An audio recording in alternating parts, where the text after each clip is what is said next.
हर घर की कहानी। बेटा चल छत पर चलें, कल तो तेरी शादी है। आज हम माँ बेटी पूरी रात बातें करेंगे। चल तेरे सिर की मालिश कर दूं, तुझे अपनी गोद में सुलाऊं। कहते कहते आशा जी की आंखें बरस पड़ती हैं। विशाखा उनके आंसू पोंछते हुए कहती है, ऐसे मत रो माँ, मैं कौन सा विदेश जा रही हूँ। 2 घंटे लगते हैं आगरा से मथुरा आने में। जब चाहूंगी तब आ जाऊंगी। विदा हो जाती है विशाखा माँ की ढेर सारी सीख लिए, मन में छोटे भाई बहनों का प्यार लिए, पापा का आशीर्वाद लिए, दादा दादी चाचा चाची मामा मामी बुआ फूफा मौसा मौसी सबकी ढेर सारी यादों के साथ जल्दी आना बिटिया, आती रहना बिटिया कहते हाथ हिलाते सबके चेहरे धुंधले हो गए थे विशाखा के आंसुओं से।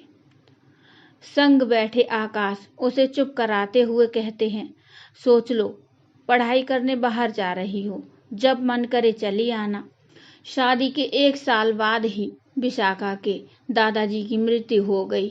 उस समय वो आकाश के मामा की बेटी की शादी में गई थी।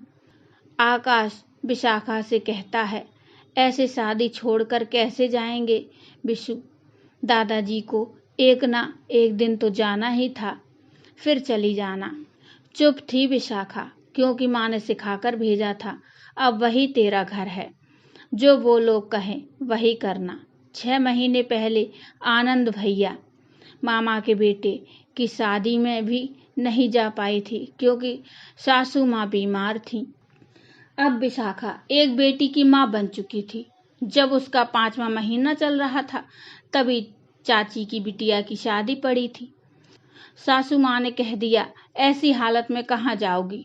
वो सोचती है, कैसी हालत, सुबह से लेकर शाम तक तो सब काम करती हूँ, ठीक तो हूँ।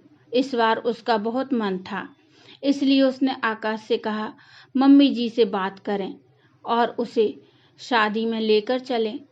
चाची का फोन भी आया था आकाश के पास, तो उन्होंने कह दिया, आप लोग जिद करेंगे तो मैं ले आऊँगा, लेकिन कुछ गड़बड़ हुई तो जिम्मेदारी आपकी होगी। फिर तो माँ ने ही मना कर दिया, रहने दो बेटा, कुछ भी हुआ तो तेरे ससुराल वाले बहुत नाराज हो जाएंगे। वैसे तो ससुराल में विशाखा को कोई कष्ट नहीं था, किसी चीज की कमी भी नहीं थी, फिर भी उसे लगता था जैसे उसे जिम्मेदारियों का मुकुट पहना दिया गया हो। उसके आने से पहले भी तो लोग बीमार पड़ते होंगे, तो कैसे संभलता था। उसके आने से पहले भी तो उनके घर में शादी ब्याह पड़ते होंगे, तो आज अगर वो किसी समारोह में न जाकर अपने मायके के समारोह में चली जाए तो क्या गलत हो जाएगा। दिन बीत रहे थे, कभी 4 दिन कभी 8 दिन के लिए वो अपने मायके जाती थी और बुझे मन से लौट आती थी। विशाखा के ननद की शादी ठीक हो गई।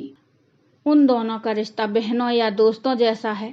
अपनी ननद सुरभि की वजह से ही उसे ससुराल में कभी अकेलापन नहीं लगा।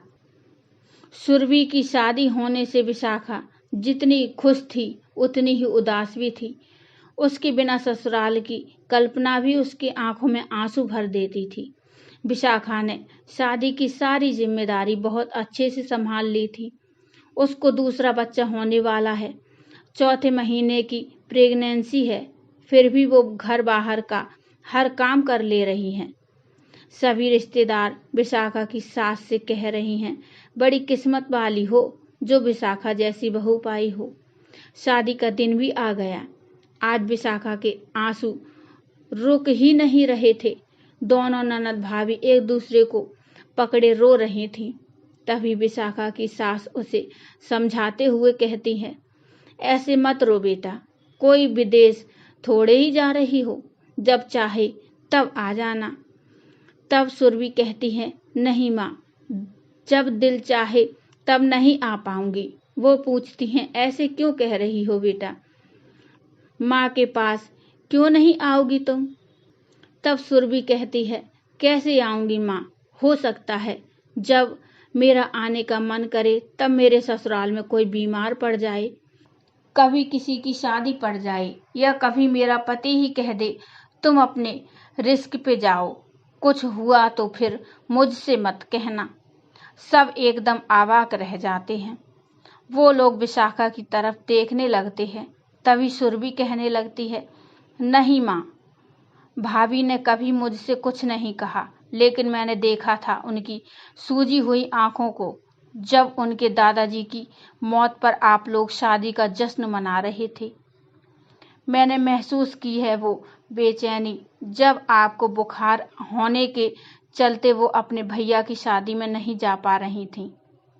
मैंने महसूस किया है उस घुटन को जब भैया ने उन्हें उनकी चाची की बेटी की शादी में जाने से मना कर दिया था। उन भैया ने जिन्होंने उनकी विदाई के वक्त कहा था, सोच लो तुम बाहर पढ़ने जा रही हो, जब मन करे तब आ जाना। आपको नहीं पता भैया, आपने भाभी का विश्वास तोड़ा है। कल को मेरे ससुराल वाले भी मुझे छोटे भैया की शादी में न आने दें तो सोचा है कभी आपने? पापा, हमारी गुड़िया तो आपकी जान है। कभी सोचा है आप सब ने कल को पापा को कुछ हो जाए और गुड़िया के ससुराल वाले उसे न आने दें? कभी भाभी की जगह खुद को रख कर देखिएगा।